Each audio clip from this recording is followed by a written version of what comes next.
Hey guys, welcome back. Orbomb here, bringing you the next live deck profile. Ignore the dice falling.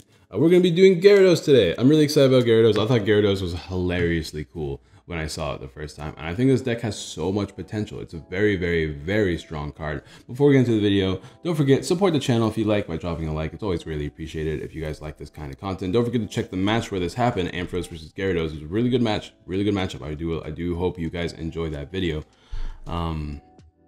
Answer the common question of the day for a chance to win a couple codes. I guess today's common question of the day is going to be, what is the card you're most excited for the next set? Not the deck, but the singular card. I know a lot of people are going to say, Erica, what do you guys think? What are you guys most excited about? But we're going to go ahead and get right into this video. No need to dilly-dally. We're going to be playing 4 Vulpix because Beacon is like what you want to do as early as possible. Because if you can Beacon, then you can win. It's really that simple. I guess I should probably put a single Magikarp here, or I mean single Ditto here, to kind of substitute as a 5th Magikarp, because we're playing 4 Magikarps. We're playing the Submerge one because it means you can't be damaged on the bench by attacks, which means no Jet Punch can beat you. Like, we don't want Jet Punch to solo you, right? So that's why we're playing that Magikarp right there. And we're also playing 4 of the brand new Gyarados. Now, let's talk about Gyarados first before we get into the reasoning why we're playing these Pokemon line. 150 HP, 4 retreat cost, which is kind of relevant. Having a 4 retreat cost is pretty good nowadays. Weak to electric, which is kind of a problem because we have all these good electric decks. So most of these electric decks will OHKO you anyways, so it's not really a huge deal. But its first attack is where it all shines. I think its attack was like top grade Sake or something. It's a really cool name. I do love it. But does 30 damage plus 30. You can discard the top 7 cards of your deck. Reveal the top 7 cards of your deck. I mean, for every water energy you reveal, you do 30 more damage.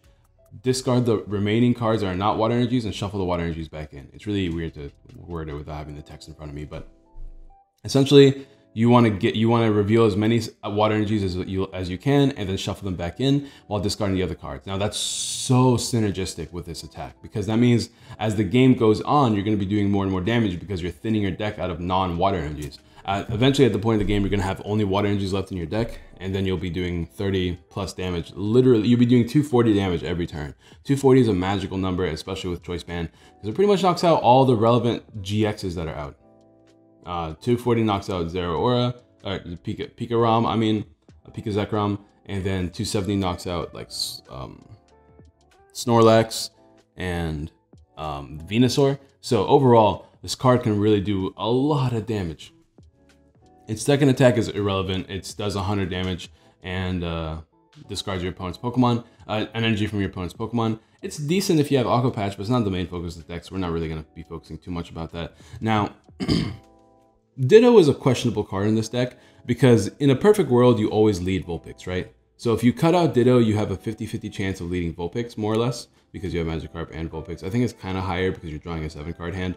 I forget about the statistics of it, but Ditto is only here to act as a 5th Magikarp, so it's easier to evolve into Gyarados. But it's also an extra card that isn't a water energy, you know what I mean? So I'm really on the fence about Ditto. I have to play games without having Ditto to see if it increases the consistency slightly. But the whole point of this deck is that because you're discarding cards, you can discard your Pokemon. And that's really bad, especially if you discard your rescue stretchers at the same time. And there's that possibility. I've had games where that's happened. I played a lot of games with this deck, a lot more than a man should. But I think the best way to play this deck is to always get Beacon. Just Beacon every single turn until every single one of your Pokemon are out of your deck. And then by that time, you thin your deck enough to where your Gyarados is going to be taking OHKOs. As long as your opponent only takes 2 Vulpix knockouts, and then you start attacking with Gyarados, you should be fine. You also have supporters that can help you thin your deck. But once again, everything else in this deck is kind of light because it is Gyarados. You want it to be attacking as often as you can with Gyarados and not whiffing knockouts. So that's the Pokemon line. Fairly simple. As far as the supporters go, let's go on over them. Let's go ahead and get on over them. We are playing 4 Wakes. Crash Awake is amazing in this deck. It literally is discard 2 energies, thin your deck by 2. And that's 2 less cards that are not energies in your deck. So that's why we're playing the Crash Awake. It lets you get any 2 cards too, so it's really, really versatile. You can get whatever you need for the following turn. We are playing 4 Professor Elms for the same reason. Like, was it 9 Pokemon have less than 60 HP in our deck, or 60 HP or less in our deck. So that's already every time you play Elm, you have a chance of getting a lot of cards out of your deck. So the main reason why we're playing it. And then we're only playing one Guzma. It is a little bit weird only playing one Guzma, but once again, you're not going to be using Guzma. Even playing the one Guzma in my mind is not super great. I usually wake for the Guzma because Guzma can win you the game. So what I usually do is I use wake early and get the Guzma on my deck as soon as I can because Guzma is super important. But for the most part, you don't need to be using Guzma only to close out a game. So because it's all the supporters, we're also going to do items here as well because I feel like we're not going to have too much going on here. But 2 rescue stretchers. I've always wanted to increase the number. I'm not going to lie. 2 just feels really, really, really low. But it hasn't gotten in the way. So overall, by the way, this deck list is very similar to the ones that have been doing well in Japan. Like there's been a handful of them that have been doing well in Japan. I kind of take the, a lot of them are playing counter catcher over Guzma. I think Guzma is important because of the fact that you don't want to be stuck in the active if you don't need to be. So I'm playing that. And then some of them are just not playing Elm. Some of them are not playing Wakes. I like this whole engine altogether. I think it's really strong. We are playing the new muscle pad. We didn't get to show it off in the video because it's been always prized or discarded. But if you have a 4 retreat cost, your HP increases by 50. So your Gyarados will essentially have 200 HP. Really, really good HP, which means you can usually fire off 2 attacks with Gyarados, and that's kind of important.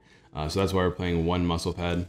We're playing 1 choice band. Another card I want to increase to a 2 of count, maybe even a 3 of count. So this might actually be increased, and I might drop out the muscle pad. I might drop the Guzma altogether. We'll have to see, but being able to take Okos on these GX Pokemon are super important. So having choice band is such a nice little buffer, so it's easier for you to take knockouts where you can.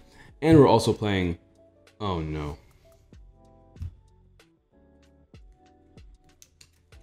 Well, that's to be expected, I guess. Let it charge for a little bit.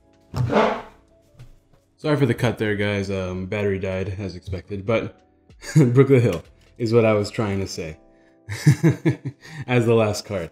I don't even remember what I was talking about because my battery had to charge for a little bit, but Brooklyn Hill is just another stadium that can help thin your deck pretty much every turn, especially if you have Rescue Stretcher into Beacon. If you put in like Magikarp and 2 Gyarados, you can Beacon up the 2 Gyarados and Brooklyn Hill the Magikarp, so you're thinning out all the cards that way, and you can always keep a steady supply of attackers as well. That's going to be it for the supporters and trainers. We're going to go ahead and move on to the energies. This is going to be kind of fun. I hate that the battery died right before I ended the video, but the video was, I feel like I was talking really well that I didn't want to change anything. All right, we got 5. It's going to take a while.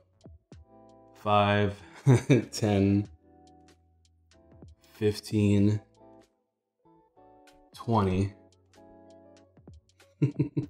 25, 30, 33 water energies. It's kind of silly, but it makes a lot of sense. This is like the general number I've been seeing people play in Japan whenever they win the tournaments or do well in the tournaments. 33 seems to be the good number. It's a little bit over 50% of the deck.